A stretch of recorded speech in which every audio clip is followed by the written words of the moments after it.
del tiempo, importante, ¿verdad? Ya, claro, por lo del tiempo y la gente que pues, también tiene su programación. Bueno, ya. buenas noches a todos una vez más. Estamos con las conferencias, con el ciclo de conferencias en el contexto de médicos deportistas. El día de hoy tenemos un invitado especial, es el maestro Oguer Reyes Guido. Él tiene como en su formación profesional, eh, él es licenciado en Ciencias de la Educación y Humanidades, tiene una maestría en Economía por la Universidad Nacional de Litoral Argentina, es investigador asociado del Instituto de Estudios Latinoamericanos de la Universidad de Alcalá de Henares de España. Además, el maestro Reyes es docente en varias universidades de México, de la Universidad del Valle de México específicamente, y del Instituto Universitario Paulo Freire. Maestro Reyes también está interesado de una manera muy importante en el entrenamiento físico y la nutrición deportiva desde el año 2018, cuando por razones de salud, ya pasando los 40 años, tuvo que enfrentar y superar un problema de obesidad, pasando de un peso de 120 kilogramos a 77 kilogramos en un lapso de 3 años. Y en este momento, el maestro Reyes cuenta con una certificación de entrenador de cross training y una certificación de nutrición deportiva por el IFIC de Valencia, España. Bueno, como ven ustedes, tenemos un invitado verdaderamente de lujo el día de hoy que nos va a presentar un tema extremadamente interesante, que es el fitness después de los 40, alimentación, ejercicio y un cambio de mentalidad que es tan importante para un buen estado físico en plena madurez. Sin más, entonces, les dejo a el maestro Reyes.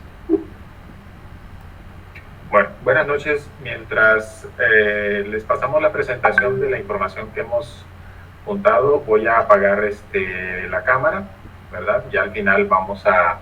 No sé si se escuche bien, voy a tratar de hablar un poquito más porque Se escucha me da un perfecto, se poquito escucha muy bien. de aprensión que se deje de escuchar. Muy bien, voy a poner la presentación y en ese interín voy a apagar la cámara. La reactivaré al final.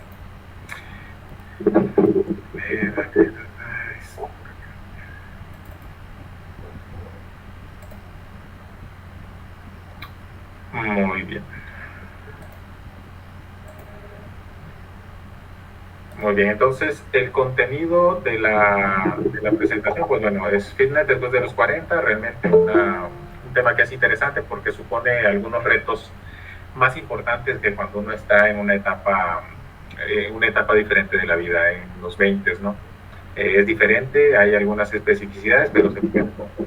Alimentación, ejercicio, cambio de mentalidad. El contenido, pues está acá de la presentación que vamos a tratar de cubrir. Desde un punto de vista, pues no es técnico, aunque de alguna manera he tenido que irme acercando con esta terminología desde la perspectiva como entrenador de cross training y la nutrición deportiva. En cuanto a los aspectos nutricionales, siempre pues haré la reflexión de que las recomendaciones o la información que se presenta acá supone estar hablando con personas que teniendo más de 40 años pues no presenten algunas enfermedades que ya requieren de una atención verdaderamente especializada en cuanto a nutrición cuando existen algunas enfermedades, ¿no?, de base. Bueno, el fitness, de una manera general, es un anglicismo que hemos adoptado, que es estilo de vida saludable, estilo de vida que permite gozar de bienestar, y un bienestar comprendido por dos grandes vertientes, que es la parte física y la parte mental también. Y para ello, para la parte física, es fundamental tener dos componentes bien armónicos. Por un lado el entrenamiento y por otro lado tener una adecuada nutrición. Esos son valores muy importantes que se van a ir practicando en la medida que adoptamos este estilo de vida. El fitness tiene que ser una opción de vida, no podemos abordarlo como un programa temporal, como un tengo que bajar de peso, como un algo que va a llegar a su fin después de un ciclo de 12 semanas, de 6 semanas de ejercicio, comenzar a ver algunos resultados y entonces relajarnos y volver a los antiguos patrones. Eso no sería muy coherente, es realmente un cambio radical. Cambiar desde el interior de la persona, cambiar de hábitos, cambiar de prácticamente el estilo de vivir. Bueno, en cuanto al entrenamiento físico, lo vamos a hacer un pequeño matiz de lo que es la activación física, pues todos hacemos algo de deporte, tenemos que ser activos nosotros, más o menos se recomiendan 10,000 pasos diarios, pues en diferentes actividades. Otra cosa es el entrenamiento, llevar el cuerpo a un cierto nivel de rendimiento que cumpla con ciertas bases, como la sobrecarga progresiva, que genere adaptaciones y que sean los diferentes enfoques de entrenamiento puedan transferir habilidades para diferentes deportes, que se pueda mejorar un cierto rendimiento, y dentro de ello pues tendremos diferentes enfoques de entrenamiento. Por una parte el aeróbico, que todos conocemos, ¿verdad? Es correr, caminar lento o caminar rápido, dependiendo cómo se necesite y dependiendo de los fines para los cuales se necesite. Correr, el entrenamiento enfocado también de alta intensidad, se puede utilizar también las actividades como correr, el running. El entrenamiento anaeróbico, de por sí, que puede tener interesantes transferencias hacia el desempeño deportivo en deportes tan variados como el tenis, el fútbol, el ciclismo. Es decir, no va a generar muchas veces interferencias, siempre y cuando se haga con la planificación correcta, siempre que se haga con el enfoque adecuado en la disciplina, o bien si se hace únicamente para deportes que son como deportes de espectáculos, como el bodybuilding. Bueno, también todo eso va dentro del enfoque del anaeróbico. Se ha puesto de moda un nuevo enfoque también de entrenamiento que combina ambas vertientes, aeróbica y anaeróbica, que es el cross-training funcional, el entrenamiento funcional, y la marca más famosa que se ha construido alrededor de este enfoque de entrenamiento, que es el CrossFit, a través de algunas particularidades especiales en el desarrollo, su planificación de las rutinas, los ritmos de trabajo que se hacen, en donde se le da privilegio sobre todo a la explosividad, se le da sobre todo un enfoque a los entrenamientos que desarrollan fuerza, potencia, metabólicos. Es bastante completo, una excelente disciplina y que es muy común hoy en día. Luego tenemos algunas disciplinas deportivas, pues ya las conocemos, que lo que es el entrenamiento específico para los diferentes deportes, tenis, fútbol, ciclismo, etcétera, todas las disciplinas que entran dentro de este ámbito. Particularmente 40 años. Los 40 años generalmente supone un punto de inflexión biológico, físico, cambia algo, subimos al cuarto nivel, la crisis de la mediana edad, ¿verdad? Hay un montón de cosas que ocurren alrededor de los 40 años, y pues a nivel social, mental, a nivel de todo tipo, ¿no? Sin embargo, hay algunas cosas que nos van predisponiendo a ir paulatinamente tomando peso y aumentando de peso. Nos descuidamos por diferentes razones, vivimos en ambientes obesogénicos, en donde hay una altísima disponibilidad de comida ultraprocesada, productos alimenticios que tienen muy poco valor nutricional y sin mucha energía, y entonces vamos adoptando a la par patrones de comportamiento que son un poco deleterios. Entonces, dentro de la parte biológica, o dentro de la parte de cómo cambia nuestro cuerpo a partir de ahí, es que desde los 35, 40 años ya estamos con un proceso de ir perdiendo paulatinamente la sensibilidad a la insulina. Ese es un elemento importante. Perdemos la sensibilidad paulatinamente y todo esto nos va generando ya problemas para enfrentarnos a las harinas refinadas, a los alimentos procesados de alto índice glucémico. Lo estimamos por ahí que ya no tenemos tiempo por las obligaciones del día a día, de ir a entrenar, abandonamos la actividad si éramos usuarios frecuentes de gimnasio, pues bueno, se nos va complicando todo y vamos integrando poco a poco alimentos de alto índice glucémico, pizza, eh, hamburguesas y bueno, toda una serie de situaciones que nos van complicando todavía más. Los sumamos al sedentarismo y a esta vida moderna que nos mantiene realmente estresados, más allá de la pandemia que ha supuesto un estrés brutal para todos nosotros, ¿no?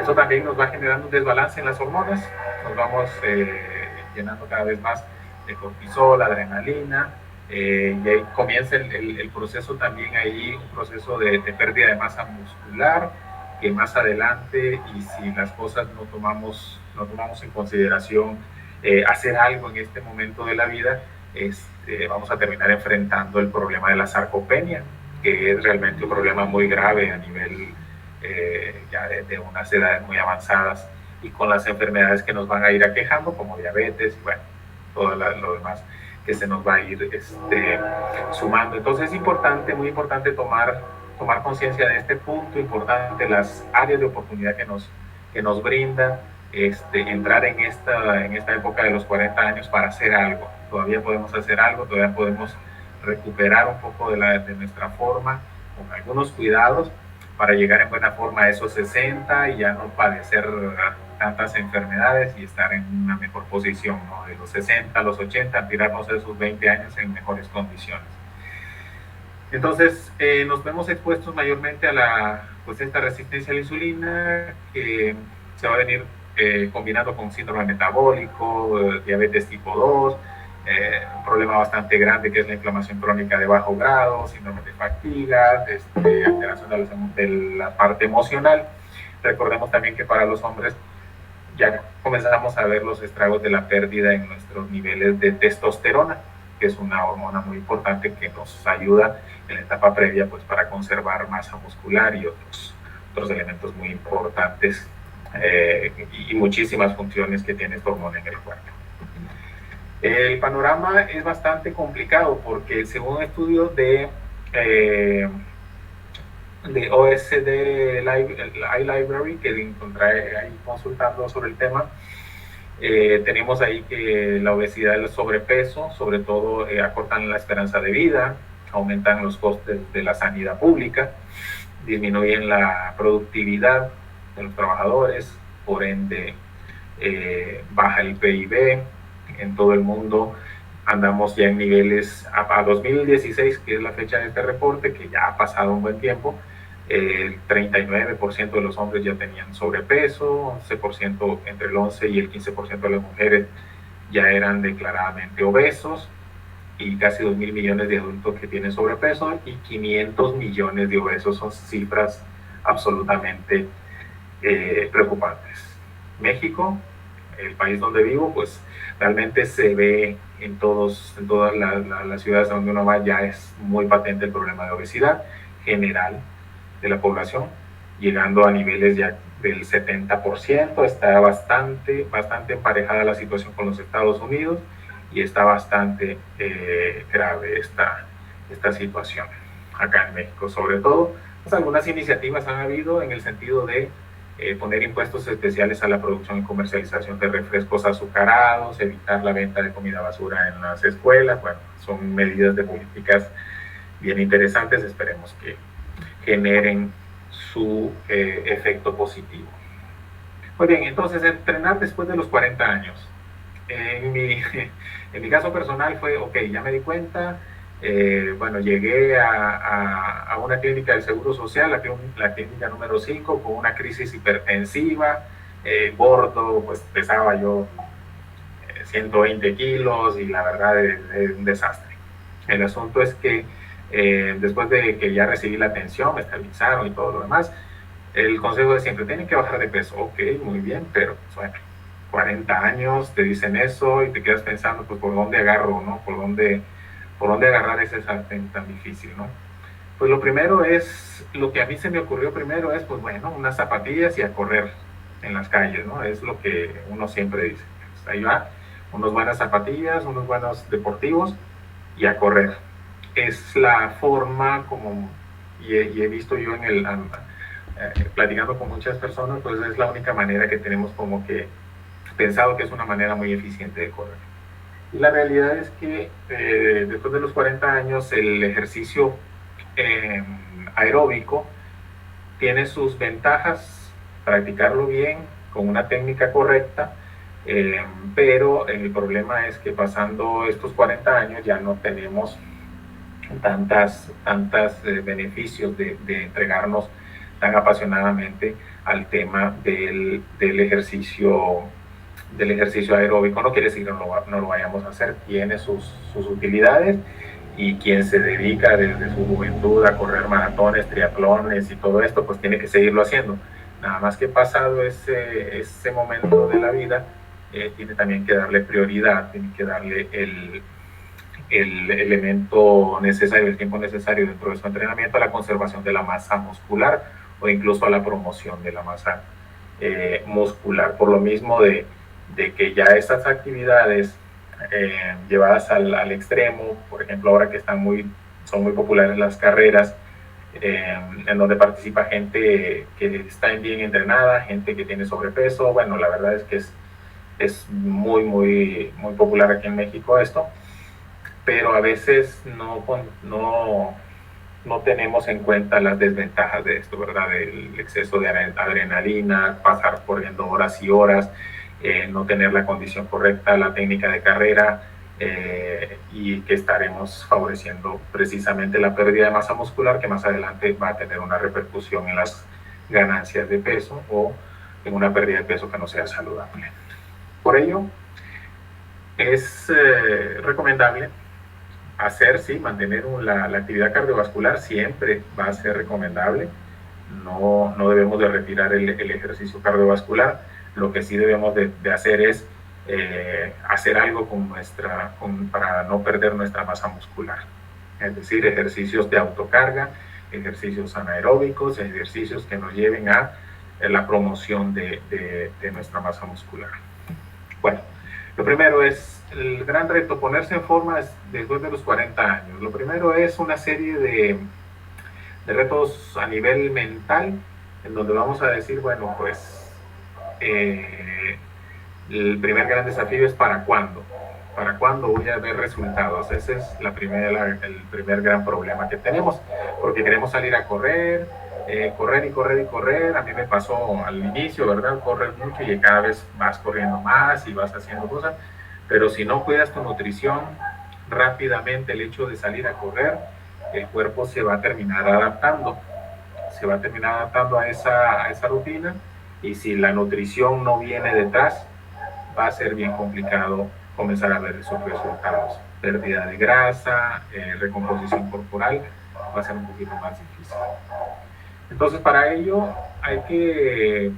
habría que tomar en manos la propia nutrición, asesorado por un experto del área, un nutriólogo, un nutricionista, que nos verifique, que nos confirme todo este enfoque, pero también el proceso de autorresponsabilidad, de responsabilizarse uno mismo por esta parte.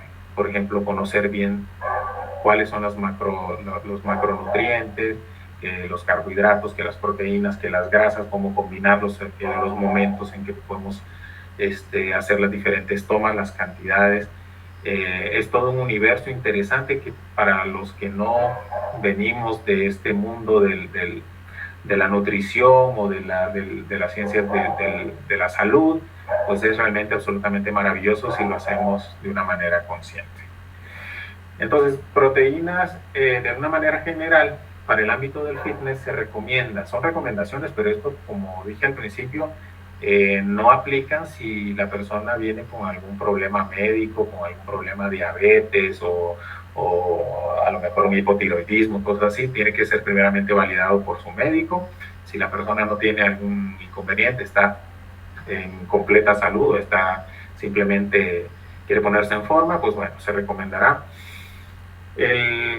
Para el entrenamiento con pesas, un consumo llegar entre 1.2 y 1.6 gramos por por kilogramo de peso corporal en una dieta en donde aquí la estrategia va a ser diferente. ¿Desde qué punto de partida estamos llegando? Por ejemplo, si es una persona que tiene exceso de peso por grasa, es decir, una persona que no tiene mucha musculatura desarrollada, entonces le conviene mejor un enfoque donde la nutrición le favorezca la pérdida de grasa antes de pensar en la construcción muscular.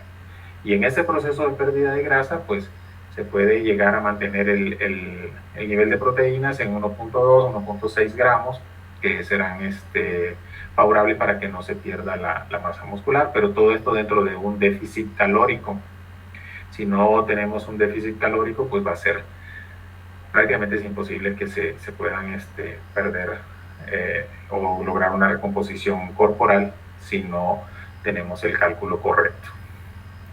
Si es entrenamiento de resistencia, lo que llamamos carreras o es un entrenamiento básicamente aeróbico, pues se puede incrementar un poquito más tratando de favorecer, pues de frenar en lo máximo posible las pérdidas musculares, 1.4 a 1.8 gramos por kilo de peso corporal. Pero si la persona parte de un bajo nivel de grasa en donde ya la evaluación es diferente, bueno, ¿qué es lo que queremos? Ganar grasa, definir un poco, perder peso, entonces podría llegar a manejar ejercicios para favorecer la hipertrofia muscular y agregarle en un ratio de 2.5 gramos por kilo de peso magro. Aquí es importante porque ya ahora sí tenemos que hacer la estimación de el peso corporal total, cuál es el porcentaje de grasa, y entonces de ahí sobre el porcentaje del peso que no es grasa, entonces ahí se saca el ratio para la construcción, elevar un poquito el nivel de proteínas en ese caso. En cuanto a las grasas, pues si no se tiene mucha grasa corporal, se puede manejar en niveles de 1 a 2 gramos de grasa por kilo de peso corporal, pero si se tiene un elevado nivel de grasa sería ya no por kilo de peso corporal, sino igual por peso magro. Importante tomar la previsión de calcular primeramente cuál es mi porcentaje de grasa del cual partimos. Entonces, habitualmente se dice que para un hombre estar entre un 15 hasta un 20% de grasa, pues en la sociedad actual estaría pues bien, aunque 20% ya es bastante. Para una mujer es diferente, 25, 27, pero ya 30% de grasa pues ya estaría bastante pasado. En cuanto a la reducción de la grasa, pues tiene ahí sus estudios, que puede ser por impedancia, que puede ser por diferentes maneras como se puede hacer. El glicómetro que utilizamos sobre todo en el entrenamiento, pues es una aproximación, no es muy exacta, pero nos va dando una idea. Lo utilizamos dentro del contexto de una fórmula de Durning en Womersley, y pues bueno, esto también puede irnos dando una idea, pero no es tan exacto para tomar. Sería mejor llevarlo por otro método. En cuanto a la utilización de los carbohidratos, pues una vez que ya hemos definido la composición de la dieta en las proteínas necesarias y en las grasas que son necesarias, se calcula el peso calórico que tienen dentro de la dieta, y el restante corresponde a los gramos de carbohidrato.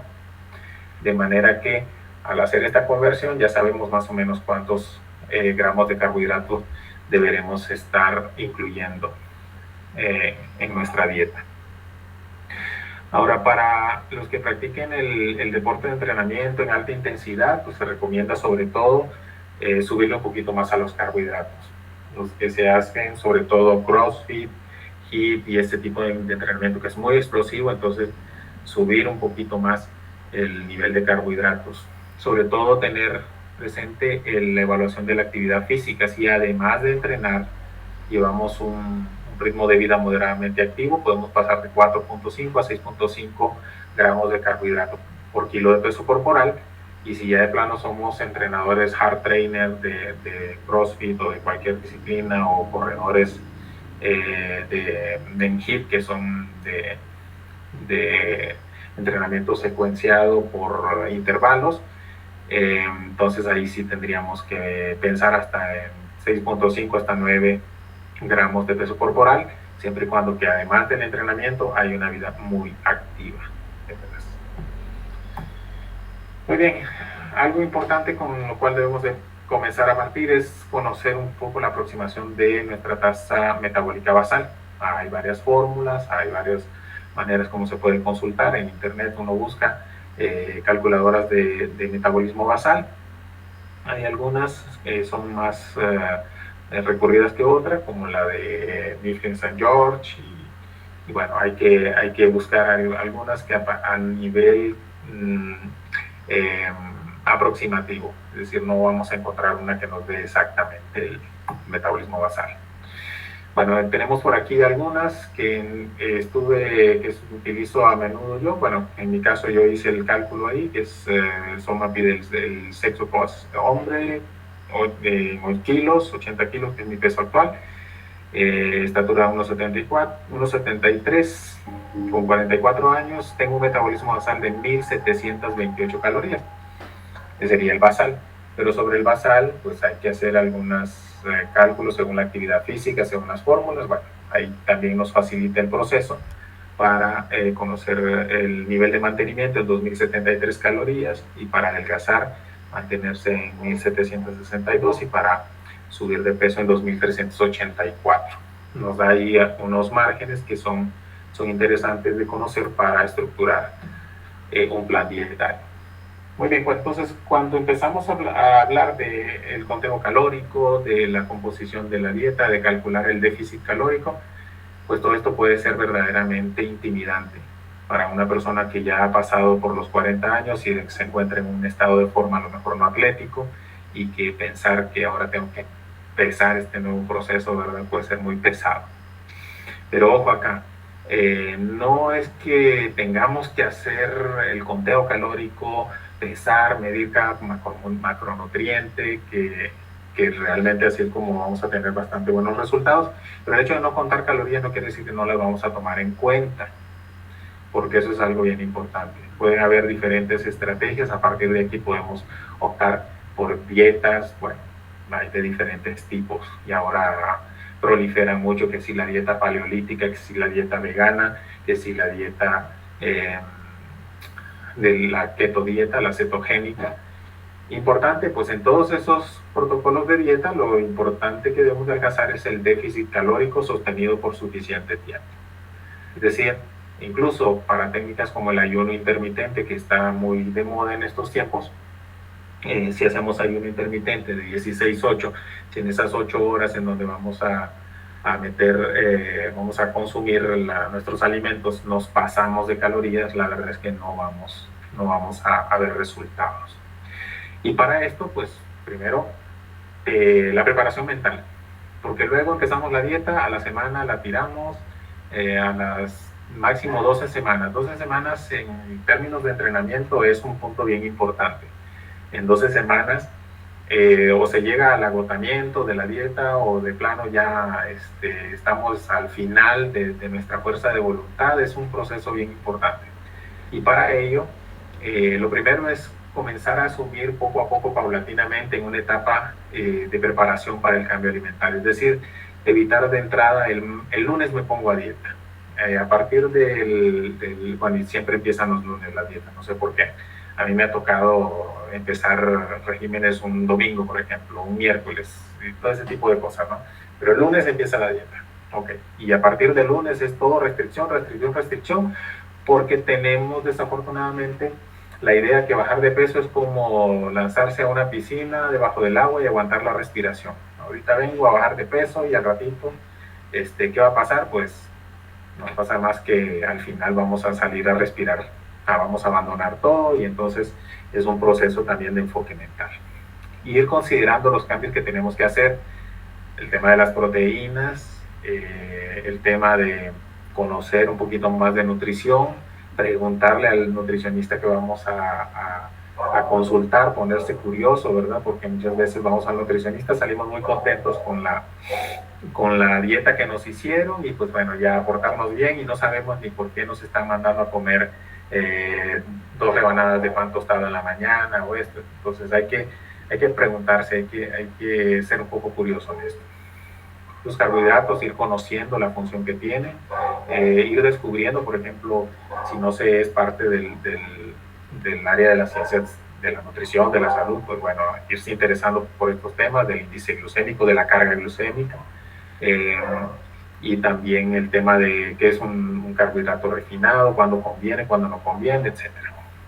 Las grasas, porque por mucho tiempo se han demonizado las grasas, realmente pues, ha sido todo un tema de creer que para bajar de peso hay que eliminar las grasas de la dieta, y eso no es así.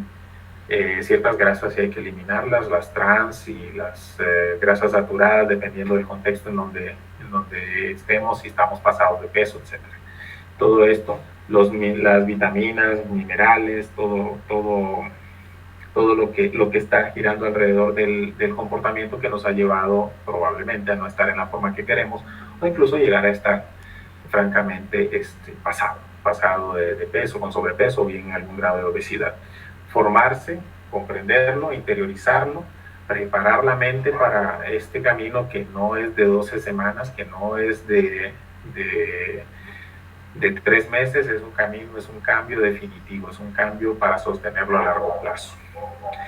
Un tema importante, pues el alcohol, lo considerando porque a veces es parte de nuestra inercia, de nuestra vida al día a día. Bueno, al día a día no, sería grave si al día a día tenemos el alcohol, ¿no? Pero bueno, es de nuestras interacciones sociales, ¿no? Entonces, limitarlo verdaderamente, limitarlo a los mínimos, y si lo podemos eliminar, mucho mejor. Luego, ok, ya que tenemos esta información, ya sabemos el tamaño del reto al que vamos a entrarle, pues lo importante, empezar por hacer un estado de conciencia, un diario de alimentación, anotar por ahí en algún lado todo lo que vamos consumiendo, y al final de una semana, de 15 días, realmente tenemos ahí una información bien interesante que nos va a ayudar a valorar, porque muchas veces los entre comidas, cuántas veces al día estamos comiendo cosas que no deberíamos, el tipo de alimentación que llevamos, realmente el escribirlo ahí, el interesarnos en tomar esa disciplina, pues va a ser un punto de tomar bastante conciencia. En los aspectos mentales también tendemos a un cierto nivel de disonancia cognitiva, a autoengañarnos, a cuestiones que entran en contradicción, ¿no? Cuando decimos, esto no lo debería hacer, pero bueno, mañana lo compenso, ese tipo de cosas que nos sacan un poco, que nos dan la justificación como para ir en contra del objetivo que nos hemos marcado. Nos damos esos permisos que al final nos van a ir desenfocando del camino. Y al final, el definir el objetivo, un objetivo a largo plazo, trascendente, no debe ser un objetivo de corto plazo, a 2 a 3 años, por lo menos, digo yo, 2 a 3 años para mantenerse enfocado, después reevaluar las metas. Y sobre todo, estar consciente que a lo largo del proceso de bajar de peso van a haber momentos en donde avanzamos, progresamos, nos estabilizamos, vamos a recuperar un poquito de peso, va a ser una curva de progresión que pues tendrá sus mesetas, tendrá sus tramos en donde vamos a retomar algo de peso, en donde vamos a ir, pero a largo plazo vamos a llegar al objetivo que nos hemos planteado. Sobre todo, plantearnos desde el punto de vista de la comunicación positiva, tratarnos bien, no maltratarnos a nosotros mismos, trabajar sobre todo también la autoimagen, la autoestima, sobre todo a la hora de de darse ese impulso. Es algo muy importante. Muchas veces cuando empezamos el programa de ponernos en forma, pues esperamos el reforzamiento externo. Pues bueno, es bueno si llega, pero también si no, tratarse uno bien a uno mismo, darse autorrefuerzo, cuidar uno de su autoimagen, la validación personal de uno mismo y además irse valorando en los pocos o muchos cambios que vayamos teniendo, los progresos que vayamos estableciendo. Parte de esto también es no ponernos en situación de fracaso de entrada, porque si nos vamos al inicio, por ejemplo, 120 kilos que yo pesaba y me dicen, bueno, pues tiene que llegar a su peso ideal y me voy y me investigo ahí que según el IMC mi peso ideal es 75 kilogramos. Pues está difícil y se ve una cosa tremenda. Pero a veces lo del peso ideal hay que matizarlo un poco y una de estas propuestas es la que hace el nutricionista Federico Barolini, en donde propone no trabajar tanto con el peso ideal, sino también con un peso posible que tome en cuenta la historia de la persona. Por ejemplo, para mí, con 44 años y actualmente que peso 80 kilos, ¿cuál sería mi peso ideal? Serían 75 kilos. Sin embargo, 1 kilo de peso por cada década después de los 20 años sería pertinente considerarlo. Desde los 20 años pasados, 24 años, agregamos 2.4 kilos. 1 kilo por cada 10 kilos de sobrepeso que se tenga. Bueno, ahorita tengo 5 kilos de sobrepeso, entonces ahí va medio kilo para arriba. 1 kilo por cada 10 años en los que has tenido peso. Entre los 30 y los 40 fue cuando yo tomé realmente una curva de obesidad bastante fuerte.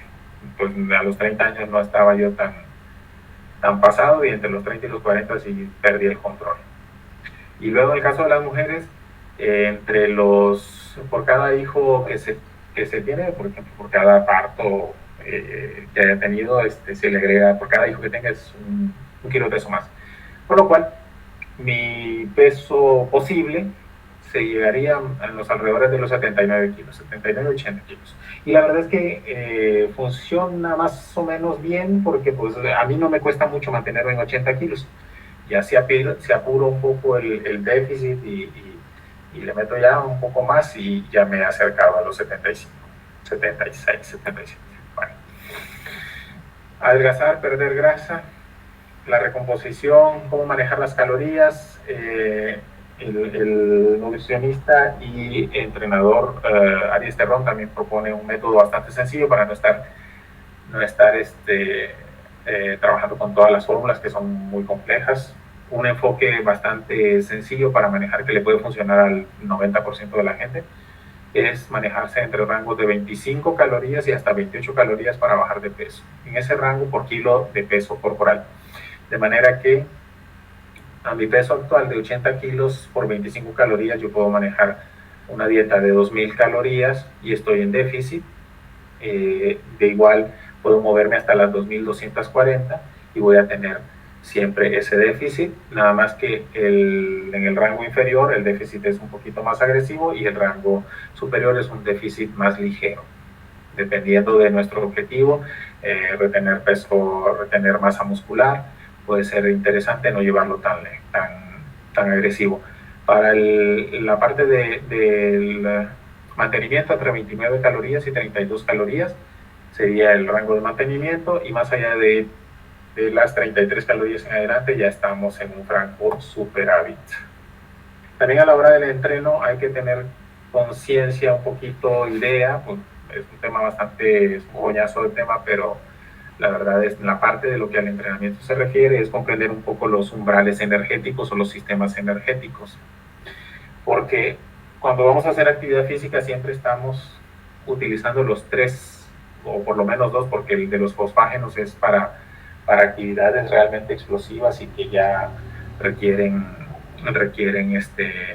unas condiciones especiales, pero siempre vamos a estar utilizando grasas y dependiendo de la actividad que nosotros hagamos vamos a estar utilizando glucógeno. Entonces, dependiendo si nosotros vamos a realizar un cardio como caminar, y dependiendo del ritmo que caminemos podemos estar favoreciendo la utilización de grasa como sustrato energético. De pronto si caminamos a una velocidad de 6, de 7, de 8 kilómetros por minuto, pues ahí ya estaríamos simplificando un poquito más el, la utilización de glucógeno.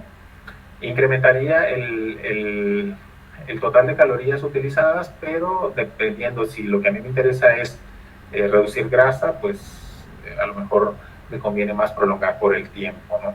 También tenemos ahí en cuanto a las pruebas de esfuerzo, a veces las tenemos que poner bastante cuidado en esto, cuáles son los umbrales los puntos de inflexión que se dan en cuanto a las frecuencias que tenemos, a la frecuencia cardíaca en la cual hay un punto de inflexión y pasamos del metabolismo de las grasas al metabolismo a ser predominante, porque esto no es un sistema que se cierre, sino que pues, siempre se va a mantener el ritmo del aporte de grasas, pero ahora va a entrar en el nuevo switch, en ese interín, se van a ir sumando el glucógeno hasta otro punto en donde ya la exigencia física llega a ser tan importante que ahora pasamos al siguiente nivel, que es la vía glucolítica anaeróbica, o en ausencia de oxígeno, que ahí tendríamos ahí un problema también con la producción del lactato, y es donde estaríamos ya francamente en consideraciones de un circuito de entrenamiento muy pesado como se hace en CrossFit, por ejemplo, que se puede llegar realmente al fallo momentáneo y puede ser muy pesado también. En cuanto al entrenamiento para la ganancia de masa muscular, tener presente que si vamos a hacer entrenamiento anaeróbico, debemos de incluir los criterios básicos, que son ejercicios multiarticulares, sobre todo para los que no hacemos un entrenamiento específico para construcción o para fisicoculturismo. Pues bueno, nos vamos con los básicos, que son fondos o pechadas, sentadillas, ejercicios completamente pues lo más básico que se tienen, de empuje, press de banca y un poquito más, donde debemos de asegurar la tensión mecánica, es decir, un peso que nos rete físicamente, es decir, un peso que sea el suficiente para generar estímulos de crecimiento. No vale si quiero construir masa muscular y tomo las pesitas de plástico o las colorcitos así de colorines, dependiendo, eso la verdad no va a generar mucha tensión mecánica. Estrés metabólico, que quiere decir los tiempos de recuperación, acortando los tiempos de recuperación entre serie y serie, vamos a provocar un estrés metabólico que va a desencadenar, que va a ser otro factor del crecimiento de la ganancia de masa muscular. Y la rotura de las miofibrillas o lo que se conoce como la laceración muscular, es decir, la rotura para la recomposición, la ganancia. Si se trabajan con pesos que están muy cerca de una RM, que es una repetición máxima, es decir, aquel peso con el que solo podemos hacer un gesto, por ejemplo en press de banca, si podemos mover, qué sé yo, 90 kilos, 80, 90 kilos o 100 kilos, y que con toda la fuerza que le aplicamos solo podemos hacer una repetición, esa es una RM, y en función de eso, si nos vamos al 60, al 70, al 80, hasta el 80% de una RM, pues estaríamos favoreciendo la hipertrofia que se conoce como sarcomérica, es decir, el crecimiento de la fibra muscular. Y por el otro lado, pues también va asociada, porque en los ambientes del entrenamiento, por mucho tiempo se decía que si la hipertrofia sarcomérica o la sarcoplasmática, si se daba una a las dos, la verdad es que las dos tienen que suceder, porque una es por la vía del crecimiento de las miofibrillas musculares, y la otra también pues es por los nutrientes y las ganancias de la capacidad para almacenar glucógeno y todo lo demás. Todo va en su justa medida, y el hecho de trabajar con cargas un poco más pesadas y desafiantes va a generar pues esa hipertrofia completa. Luego pues saber que siempre tenemos que estar agregándole más, síndrome general de adaptación, que inicialmente un cierto ejercicio va a representar un cierto choque para nosotros, pero que al final el cuerpo se va a terminar adaptando, que si no le variamos la intensidad, no variamos la carga, no variamos algunos de los factores, va a dejar de ser productivo. Entonces aquí la planificación es importante. Entrenamiento de peso corporal debe tener exactamente los mismos criterios: tensión mecánica, estrés metabólico, y lograr esa aceleración muscular que permite el crecimiento. Acá en el entrenamiento de peso corporal, en cuanto se hacen para hacer las programaciones de peso corporal, no deberían de utilizarse número de repeticiones. En peso corporal no funciona así. Si decimos voy a hacer 15 pechadas y entonces serie de 5 pechadas, 5 series de 5 pechadas en tal ángulo, no funciona así. Para lograr una ganancia de masa muscular, cada una de las series debe de ir o al fallo o lo más cercano al fallo. Es decir, si vamos a hacer una serie de pechadas, es hacer pechadas hasta prácticamente no poder levantarse, para poder medir, porque el cuerpo se va a ir haciendo cada vez más fuerte y la autocarga no va a representar una tensión mecánica mayor, y ahí estaríamos hablando de favorecer el estrés metabólico. Luego, pues, un poquito más de la parte de los umbrales energéticos, ¿verdad? Que vamos desde el metabolismo lipídico, de las actividades que hacemos en el día a día, hasta salir a caminar, hasta cierto nivel. Ya cuando le empezamos a meter presión al caminar y ya un poquito más de velocidad, estamos metiendo el metabolismo aeróbico láctico. Y luego ya cuando hacemos, por ejemplo,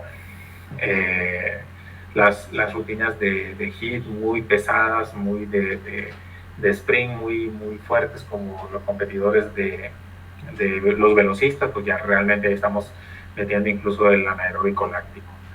Y para ir a subir hasta el anaeróbico al láctico, realmente estaríamos pensando en esos últimos 20 metros de una carrera de 100 metros planos, realmente ahí donde están echando a fondo en la final de los 100 metros planos, pues realmente hasta ahí estamos en el tema del anaeróbico al láctico, que sería por la vía de los fosfágenos.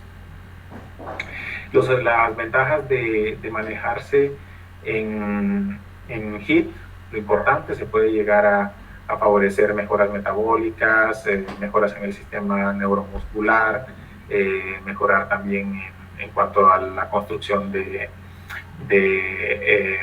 los sistemas anaeróbicos, es decir, la mejor utilización para la construcción muscular, y luego pues también mejores conexiones neuromusculares. Todo esto lo podemos manejar a través de diferentes rutinas de entrenamiento de alta intensidad, lo que es el High Intensity Interval Training, que se puede hacer corriendo, que se puede hacer con diferentes ejercicios o rutinas distintas como burpees, como de diferentes índoles. Puede ser también el SIT, que es el Sprint Interval Training, que se basa en sprints, y de una manera general pues van a ser muy importantes porque van a involucrar, dependiendo de la intensidad, diferentes sustratos energéticos apegados a los umbrales que dependen también de la frecuencia cardíaca.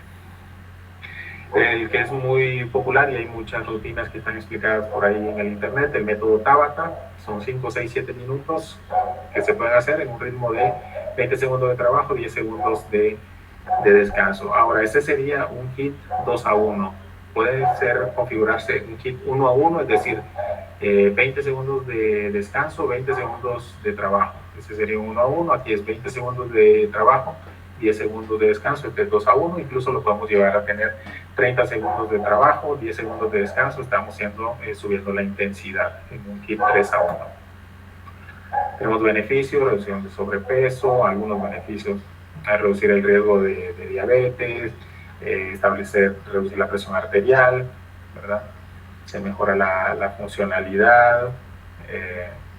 Ahora, mucho depende de esto, del tipo de intensidad que le vamos a poner, si hay alguna enfermedad, si hay alguna condición médica a considerar.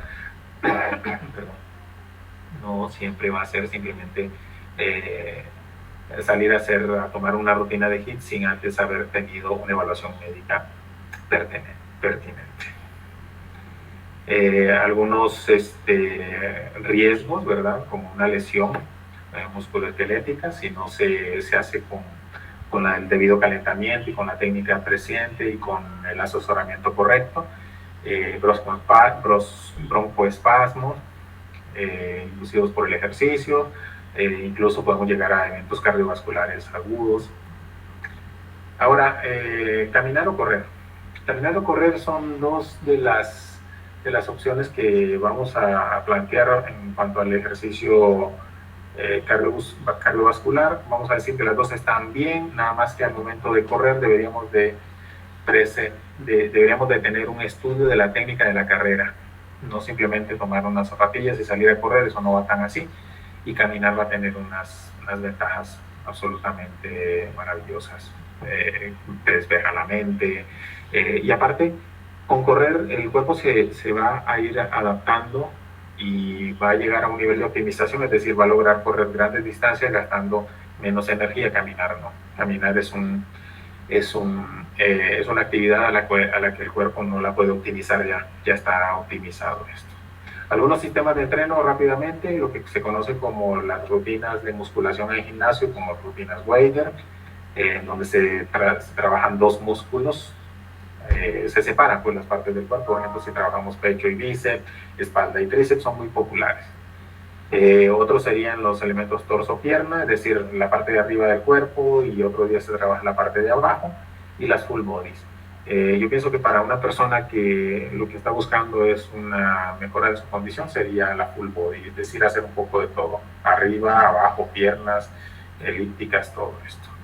Y el CrossFit, que realmente, si ya lo traemos practicando y tenemos una buena condición, yo creo que es unas rutinas maravillosas. Si a los 40 años y después de venir de una situación de sedentarismo queremos entrarle de lleno al CrossFit, yo creo que no sería lo más interesante.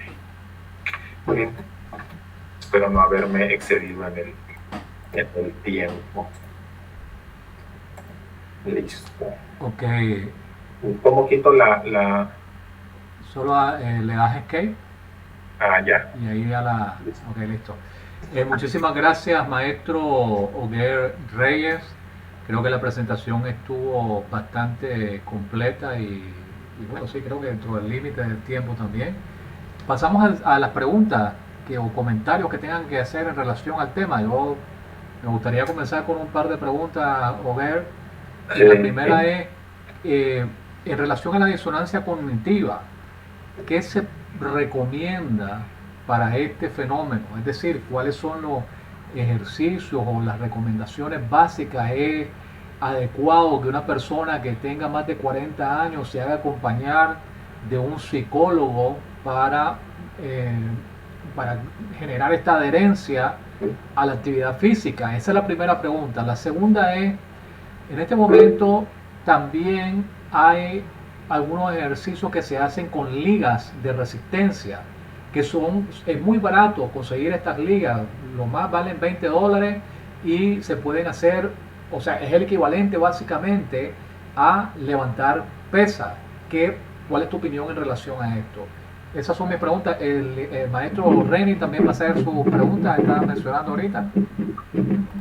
Sí, muy bien. En cuanto a la primera pregunta, la disonancia cognitiva, es también un tema de que una consulta con psicólogo o haciendo un trabajo personal, ¿verdad?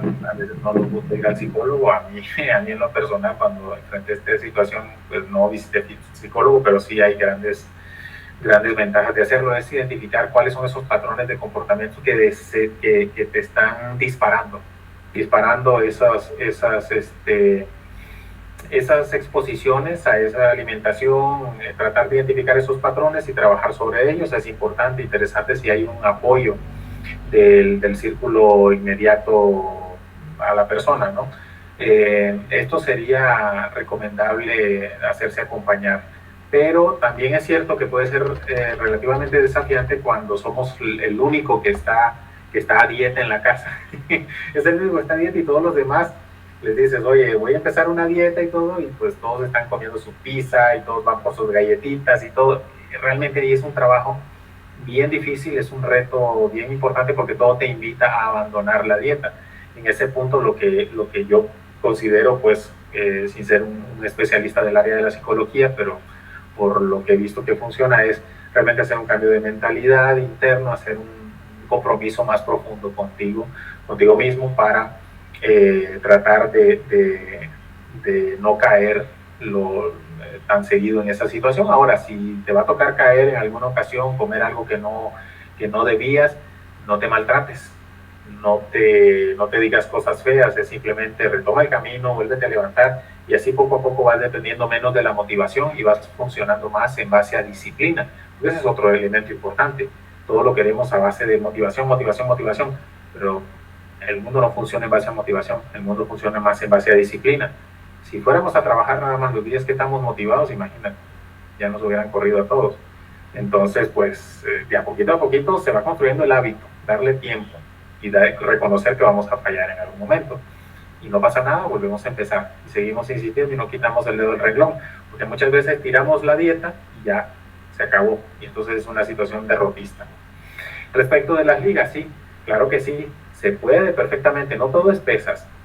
Como lo dije, el estímulo con las ligas se puede incluso combinar con ejercicios de peso corporal para ciertos tipos de rutinas.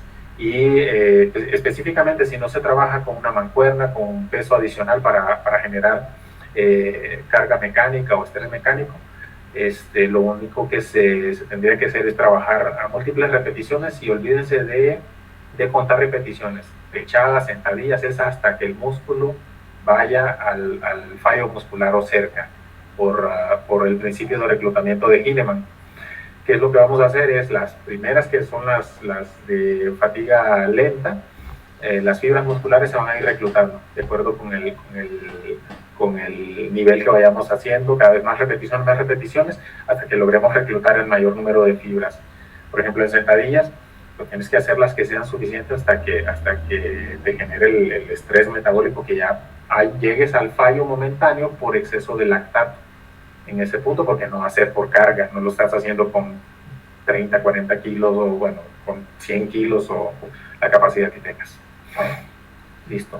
No sé si sí, gracias. El maestro Delgado va a hacer una pregunta y el maestro Arana, pues después. Buenas noches, doctor. Buenas noches. Para comenzar, felicitarlo, pues, excelente. Gracias. Espérese, usted sabe que lo que fuimos deportistas, pues nos emocionamos y realmente a veces caemos en la lesión por la emoción, como decimos nosotros. Sí. Soy psicólogo de profesión y realmente ya tengo 48 y pues me mantengo aún saludable. Trato de caminar entre 12.000 y 15.000 pasos al día. Ando saturando a 98, mis pulsaciones de reposo en la mañana después de caminar son de 72 y me siento excelentemente bien. No utilizo pesas, fui levantador de pesas 6 años, pero ya no quiero pesas. Lo que hago es caminar y caminar a una velocidad entre 5 y 7 kilómetros por hora, y fíjese que he tenido resultados excelentes porque he bajado bastante de peso. No sé qué más me recomendaría usted que pueda hacer. Yo me siento bien, no tomo, no fumo y tampoco a esta edad voy a aprenderlo. Entonces, yo le voy a decir la verdad, yo a la comida no le bajo, yo siempre como. Trato de hacer lo más saludable posible, pero yo de vez en cuando pues mi cafecito helado, que eso lleva bastante azúcar, pero nada más. Ese es mi pecado, pues, ¿verdad? Y usted diga que me recomienda. Claro que sí. Bueno, para la recomposición corporal, lo importante es que caminar está muy bien y va a ser bastante consumo a partir de las grasas, dependiendo del ritmo de la caminata. Si es más rápida, incrementa la quema de calorías. Pero sobre todo, si es para recomposición corporal, yo invertiría más tiempo y caminar a un ritmo más pausado, porque va a ser esencialmente a partir de grasas. Incluir rutinas de peso corporal, pechadas, sentadillas, y listo. Yo pienso que con eso va a ser suficiente. 4 o 5 series, pero llegando al fallo. Al principio a lo mejor vas a hacer 12, 13 y ya no vas a poder. Pero con el tiempo tu cuerpo se va a hacer más fuerte. Entonces, esas que al principio eran 12 o 13, se van a llegar a ser 30 o 40 o 50. Entonces, siempre el mismo bloque de 3 o 4, pero empezamos con 10 o 12 en cada una hasta 40 o 50, y entonces ahí tenemos el principio de carga progresiva. Reduciendo el tiempo de espera, el tiempo de descanso, también aseguramos el estrés metabólico. Igual con la parte del tren inferior. Es lo que yo recomendaría. Y en cuanto a la nutrición, lo que sí trataría de por lo menos reducir harinas refinadas, tratar de introducir más vegetales de hoja verde, tratar de tirar más por alimentos reales más que por alimentos procesados, no sacarlos, porque pues, si de plano los vamos a consumir, que sean en episodios para el fin de semana. Durante la semana equilibrarlo metiendo más vegetales fibrosos y reduciendo sobre todo porciones, sobre todo en Nicaragua le damos muy fuerte al arroz, que no es malo, no hay alimentos malos, pero aporta pues mucha energía, muchos carbohidratos que a lo mejor no corresponden con la actividad física que tenemos. Entonces lo sustituiría un poco por frijoles, hacer algunas comidas acompañadas en vez de arroz, pues meter frijoles, ir generando un déficit o una baja de calorías. En ese sentido, no se necesita contarlas, pero tampoco es perder de vista que si no hacemos cambio en la alimentación, pues el ejercicio nos va a seguir beneficiando, pero no va a haber recomposición corporal. De acuerdo. El doctor Arana. Muchas gracias, doctor, por el tiempo que nos está dedicando y sobre todo compartir el conocimiento. Soy médico, he hecho ejercicio, pero además deporte. Hice atletismo hasta los 18 años, corrí a semifondo. Y luego al entrar a estudiar medicina tenía que decidir o seguía deporte o tomaba en serio la carrera, y eso me generó el primer golpe en la vida. Pero no he dejado de hacer ejercicio. Los últimos 10 años de mi vida he hecho ciclismo de montaña.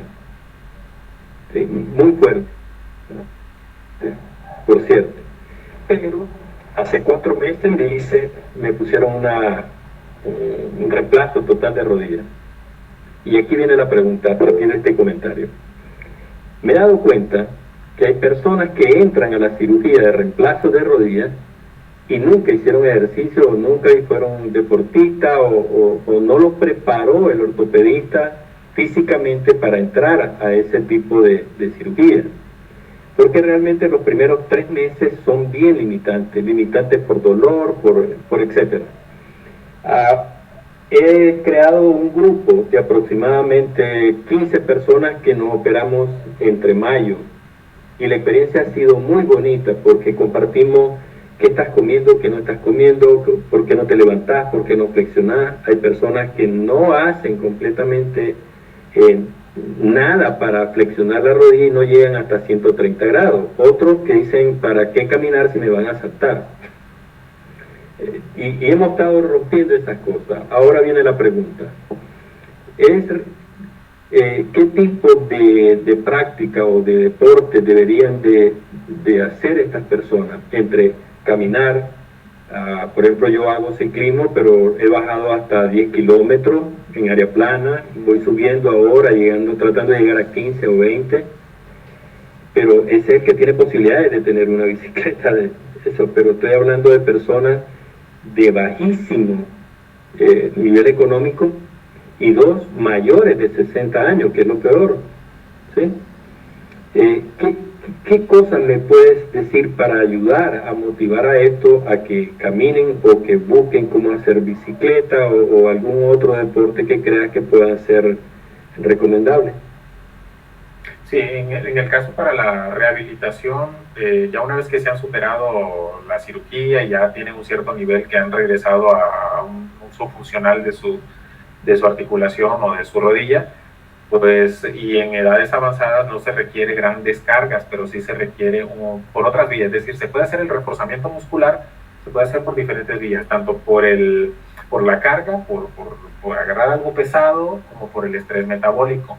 Y en ese sentido puede ser desafiante para una persona de 60, 68 años, etcétera, el simple hecho de pararse y levantar algo con peso, una mochila, algo, levantarse, hacer una serie de 10, caminar un poco y regresar. Ese tipo de ejercicios, incluso al nivel en el que vaya utilizando la articulación y vaya de a poquito, podemos empezar con una silla donde se pueda sentar, que esté más alta, y después lo podemos ir bajando un poquito en la medida que va reaccionando su articulación. Pero lo importante es no dejar de utilizarlo, porque si no utilizamos el músculo lo vamos a perder, eso sí, definitivamente.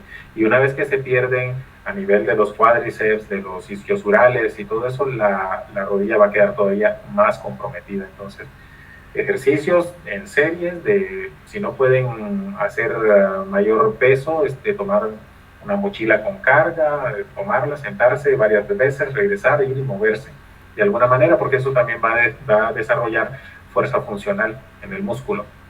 Y al tener ese nivel de carga, pues van a poderlo tener, van a poder conservarlo.